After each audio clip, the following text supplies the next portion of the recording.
интеллектуализм мен экзистенциализмнің жекпе-жегі. 2018 жылы мынадай оқиға болды. Қызылорда облысындағы мектеп психологтарына бала тәрбиесіндегі экзистенция анализі деген лекция өттім. Жиын соңында мектеп директоры оңаша айтар сөзім бар деп кабинетіне шақырып алды. Неден бастасам екен? Жалғыз ұлым бар еді, деп әңгімесін бастай алмай қыпылықтапты. Айта беріңіз, қысылмаңыз. Балам Алматыдағы IT университетіне түскен еді. Өте жақсы оқу орны, сабақтың бәрі ағылшынша өтеді. Қарындасым сонда оқиды, дедім әңгімені өрбіту үшін. Биыл оқуын бітірді, бірақ Қызылордаға қайтқысы келмейді. Онда тұрған не бар? Мәселе онда емес. Алматыда қалса қала берсін, қарсылығым жоқ. Биыл бакалаврды бітірді.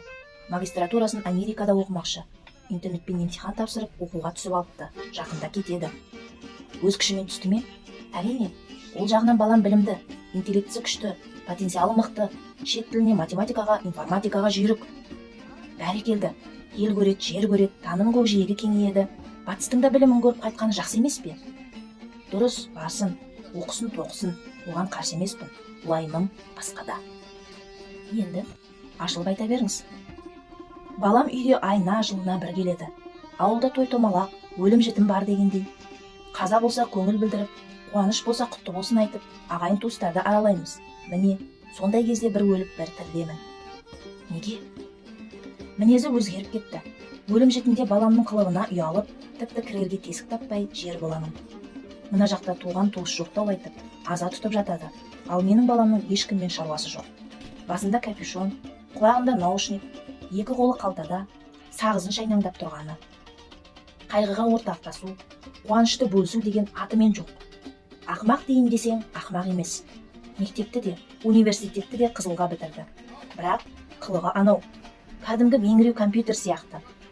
Дүниенің білімін жинап алған, бірақ адам сиқы жоқ. Мен ғой білдей бір мектептің директорымын. Ауданның құрметті азаматымын.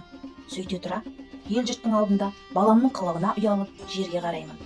Кейде ойлаймын, деді де көңілі босап кетті. Тамағына өксік тығылып, жұтқыншағын қинала жұтты да. Бір күні бізде қартайып, бойымыздан күш-қуат кетеді. Біреудің қамқорлығы мен күтіміне зәру болып қаламыз. Сол кезде кімнің қолына барып тұрамын? Мына бала өліп бара жатсам да, аузыма су тамызбас. Қайратым сарқылғанда, қарттар үйіне өткізіп жібереме деп қорқам, деді. Директор апайдың екі көзі жасқа толып, сөмкесінен бет орамалын алды да, бетін басып жылай берді. Мен жұбатуға тырыспадым, себебі бұл жерде біз ескермейтін бір нәрсе бар еді.